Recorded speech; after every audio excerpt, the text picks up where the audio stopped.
Hey guys, it's Cayley. I am back with another What Sold from last week video.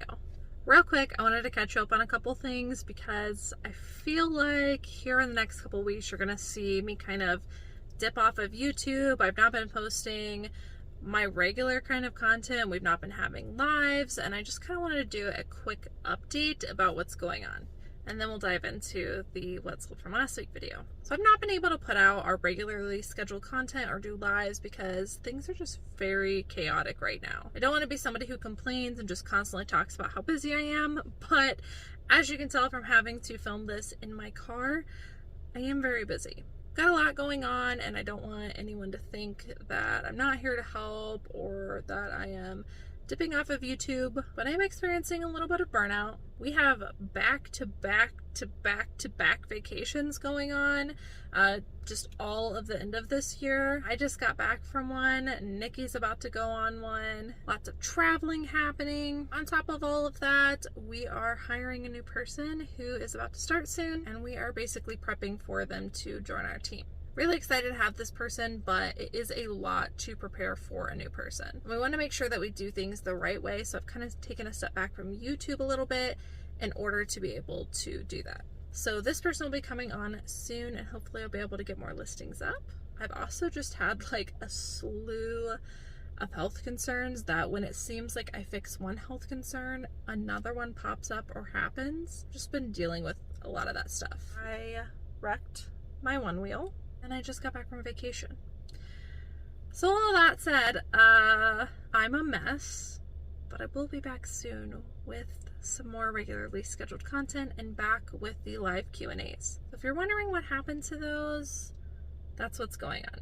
Like I said, I'm also experiencing burnout, and I don't want to push myself too far to where I don't want to make videos anymore. I think what's contributing to that is just, again, all of the stuff going on and feeling like content is rushed. And on top of that, people have been really freaking mean. Like, I just had somebody comment on one of the videos of either an eBay store review or a Poshmark review I did. And they were like, oh my gosh, I can't wait for someone to review your closet and your items. What makes you think you have the right to review someone else's closet as if you're the king of all reselling? And I'm just like, because somebody asked me to?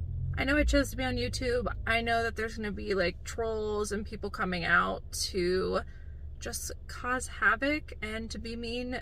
I expect that, but it's just been a lot more lately than usual, and I think that is also contributing to my burnout, and it makes me not want to get on.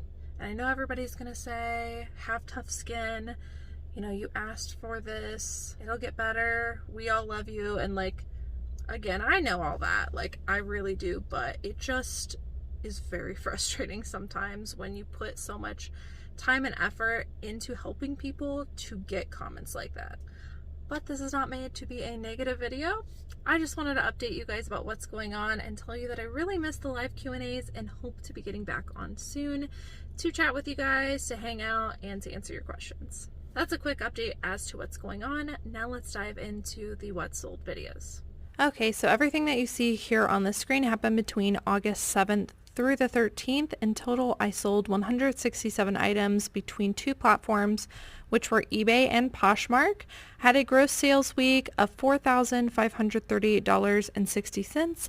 This was an amazing sale week for me, and I hope it continues to grow because we have definitely been putting the work in.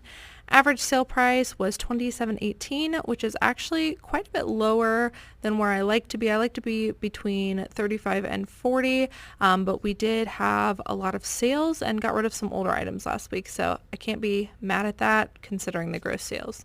Estimated cost of goods was $668 for everything that sold last week, making my estimated net, which is the gross sales less the cost of goods, fees, and shipping costs, $2,561.51. On eBay, I sold 115 items for a gross sales total of $3,335.60. And on Poshmark, I sold 52 items for a gross sales total of $1,203. We're going to dive right into the eBay sales. This was probably my best sale last week. This is a pair of Rothy's. If you guys are not familiar with Rothy's, they are usually typically knit shoes. They're known for their comfort, and here is what the logo looks like.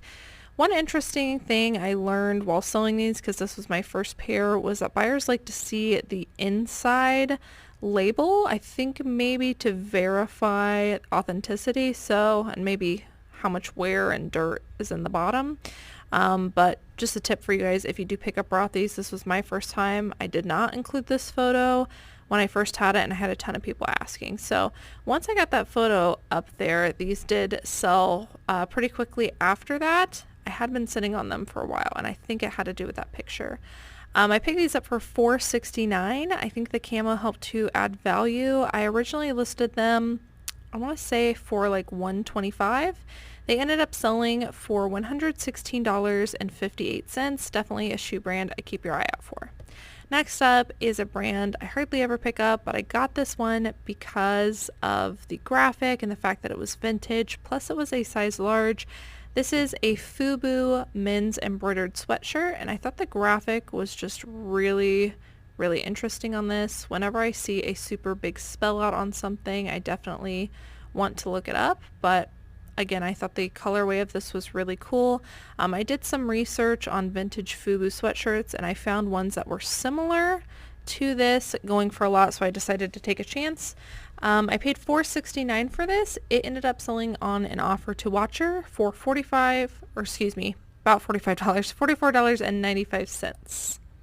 Next up is something that I have been sitting on for a while, but I am glad I picked it up. I paid $3.93 for this bag at a thrift store. It ended up selling for my full asking price of $50.98, and it is a vintage 1996 leather Super Bowl NFL bag. Not much else to say about this. There wasn't really branding. It was just Super Bowl.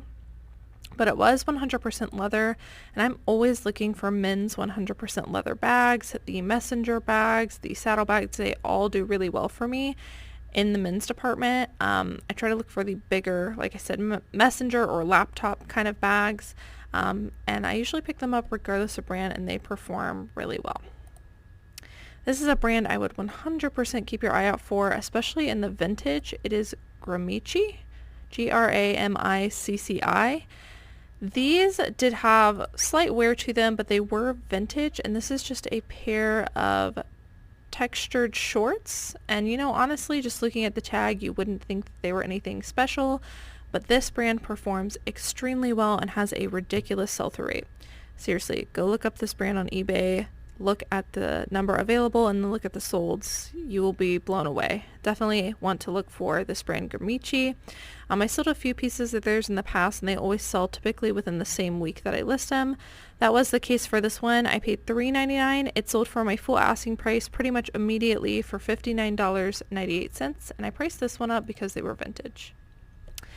Next up is a pair of American Eagle denim overalls, and I will just say that any kind of denim overalls I always do a comp on. These ones happen to be the Tom Girl style. You can see it here in the photo. They had the style name like they did on the jeans, and this is also a newer style because it says just American Eagle and not American Eagle Outfitters, so that's how I knew that. Plus it was a size large, so all of those factors combined, I price this up pretty high. I don't typically pick up American Eagle anymore. There has to be a lot of factors involved. One of those is distressing, one of those is larger sizes. So I paid $4.99 for this. It sold for my full asking price of $39.96, and it sold in about a few months. I definitely keep your eye out for bib denim overalls.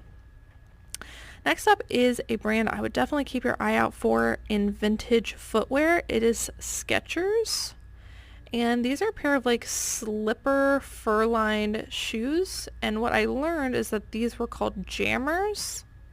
You can see they do have a little bit of wear on them, but overall in pretty good condition. These also have a really good sell-through rate. I picked these up, I think, towards like the end of winter at the beginning of this year, so I think that's why they took a little while to sell, because I listed these in March, right when we were moving into colder weather warmer weather in April. So they've sat now until now when it's starting to get cold again. But I originally picked them up for $8.99. I had them listed for $35.93, and they did sell for my full asking price.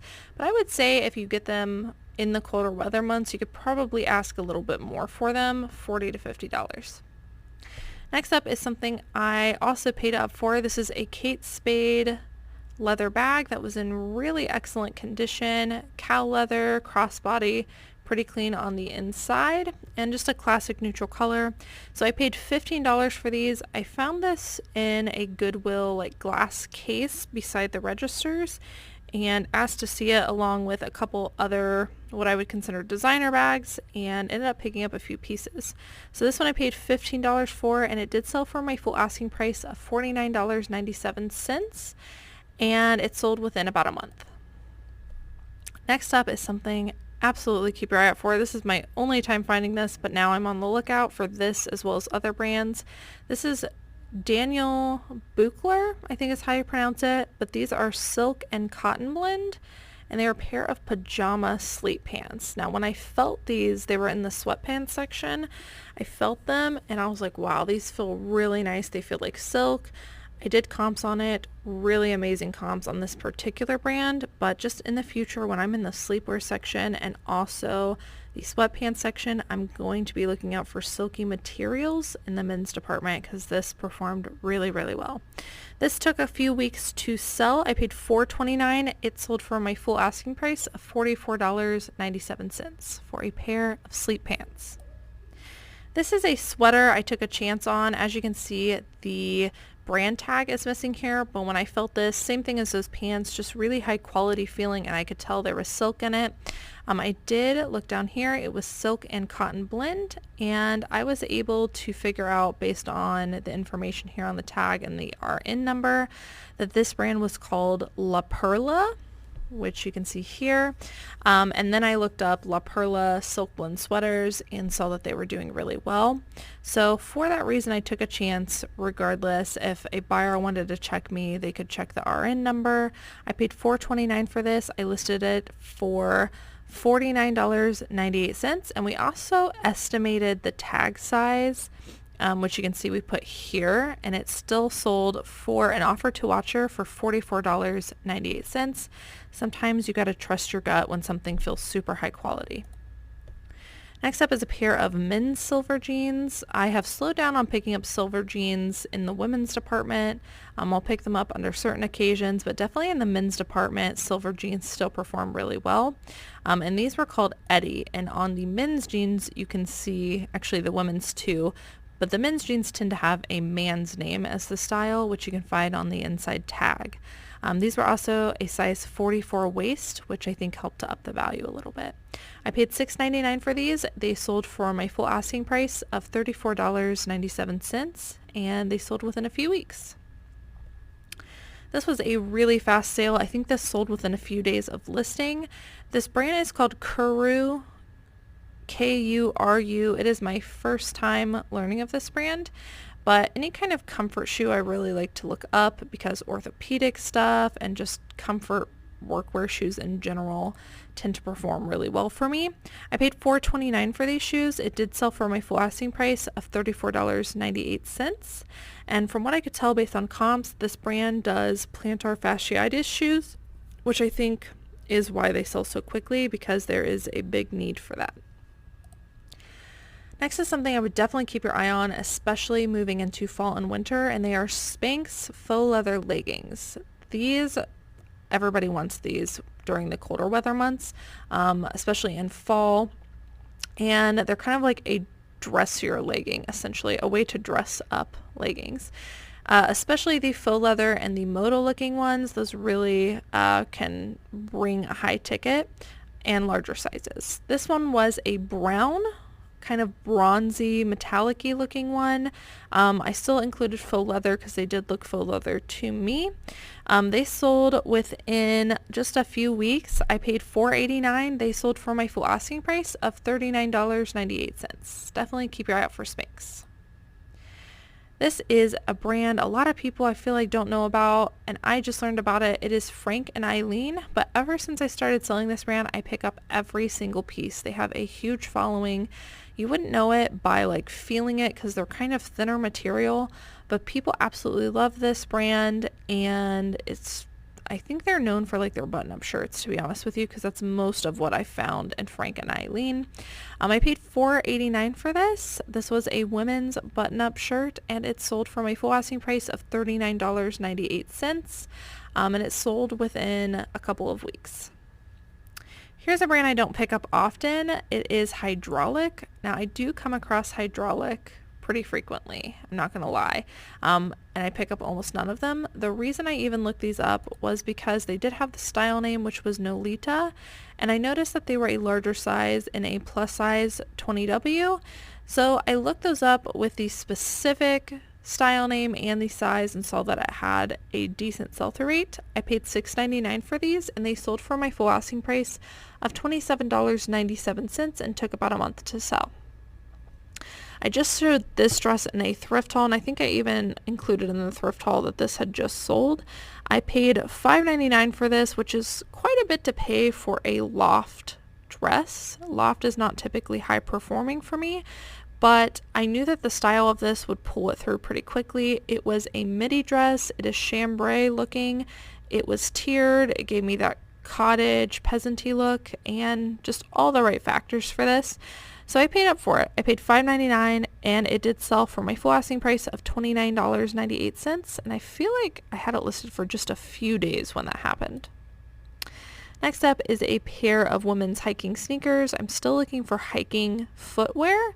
I am slowing down on the shorts unless it's a really good brand, but the footwear I'm still looking for. These are just a pair of waterproof, which in my opinion ups the value, pair of women's shoes. Keen, Merrill, all those I really like to pick up. I paid $4.99 for this, and it sold on an offer to watcher for $26.97, and it sold within about a month. Here's a new to me brand that I just recently started picking up, and it's been performing really well. It is Ally Miles. Now this one sold so quickly because it is a size 3X, and I do think that the larger the size in this brand, the higher the sell-through rate, as well as the higher the comps. This one sold within a few days. I paid $4.29 for it, and it sold for my full asking price of $29.98. We're going to jump on over to some Poshmark sales and close out this video. So I picked up this J. Crew Pebble Leather Light Gray crossbody bag. That was a mouthful, for $4.99 at a thrift store. I like picking up J. Crew leather pieces. When you do comps, the sell-through rate is not always there, but in my experience, the leather pieces really pull through for me, and I really liked the light gray color of this. I thought it was really interesting. So I paid $4.99 for it. I think I had it listed for $40 or $45, and it sold on an offer for $32. Next up is one of my favorite Anthropologie brands to sell. It is Maeve. As you can see, this must be newer because it's Maeve by Anthropologie. This is a size 10. I was able to look up the style information on the inside. And oh, I just noticed we have this listed as a size 14 and it's a 10. Well, hope that doesn't come back. I might have to reach out to the buyer. Learning lesson, guys. UK 14, US 10. So I'll have to reach out to the buyer after this video. But we did include measurements, so hopefully they looked at that. But I really liked this top. I paid $4.89 for it. It sold pretty quickly for $27. And again, I really love selling Maeve. I find that it performs really well for me. Next up is one of my favorite athletic wear brands to sell. It is Athleta, and I always say if you see a style number or a style name underneath on the brand label, definitely look it up. These ones were called the Brooklyn Ankle Pant. They were a size 10 and a kind of brown bronzy color. I paid $4.89 for this, and it sold for $37, which is really good for pre-owned athletic wear. This is a brand I don't often pick up, but when I do, it's usually a collaboration. It's H&M, and this was in collaboration with Morris & Co. Pretty much anytime I see an H&M collaboration, or really any kind of collaboration with any brand, I always look it up because they're usually short-lived, which means there's not a lot of pieces out there. This was also a size 14, and it was a really nice long sleeve top. I paid $2 for it. It sold for $25. Next up is a menswear brand that I love selling because it has a high sell-through rate. It is Link Sole, and usually I can get $20 to $25 for Link Sole pieces, but I priced this one up a little bit because it was a long sleeve button-up shirt, which is a little bit harder to come by. I paid $4.99 for this. I think I had it listed for $30 and it sold on an offer for $27. This was a really awesome sale. I picked this up at the bins actually. It is rule number 925. If you're not familiar with this brand, definitely in the men's department is worth getting almost every time. Their jeans do really well, and this was my first time finding sweatpants. So they were a size large. You can see they've got a little bit of the spell out, and they're kind of Y2K looking. These sold for $72, and everyone was passing on them at the bins. This is a brand that performs really well for me, and I highly suggest you pick it up if you come across it. I believe they used to be sold by Abercrombie & Fitch, and they are no longer sold, so that's why they are kind of sought after, is because they don't make them anymore. Next up is a pair of Nike shoes. Even despite the wear, these sold for $51. And what's special about these is that they are the Nike skateboard Stefan Janowski sneakers. Now I will say not every single pair of these does good. I think it really depends on the colorway, but I looked up the colorway for these and decided to pick them up for $5.99, and again they sold for $51. Next up is another thing I took a little bit of a chance on just because they did have significant wear, which you can see on the soles here. They're a pair of Vans, which I come across a lot of Vans, but I try to stay away from them because they're normally in really, really poor condition. But these I noticed were a Disney collaboration, and they had like all over character print. So I looked up Vans Toy Story, and I found that they had a really good sell-through rate. So I priced mine pretty high because I saw other ones with all the characters pretty high. They sold extremely quickly for $55. And next up, I wanted to save the best for last because I picked this up and shared it in a thrift haul, and I said I was going to list it for $25. It is the brand The Couples. And when I did comps, I saw that it retailed for quite a bit, but since the sell-through rate when I did comps was not very high, I said I was going to list it lower just to get the item moving. And all of you guys in the comments said, do not price it for $25, price it much higher than that. So I think I ended up pricing this for like $50 on Poshmark. It sold very quickly on an offer for $40. And thank you to everyone in the comments who told me to price it higher because I got pretty much almost double what I was going to list it for. And this is a brand I will definitely pick up in the future, and I'm just going to ignore the comps on the sell-through rate. But I originally got this because I thought it was a cool graphic t-shirt and I thought it felt high quality. Alright guys, so that was it for what sold last week. I hope that you guys enjoyed watching. Hope to be back soon with some more live Q&As. If you're not already and you would like to be, don't forget to subscribe down below and hit that notification bell. That way when we do post new content or we do a live Q&A, you will be notified when that's happening. As always, thank you guys so much for watching, and I will see you in the next video. Bye.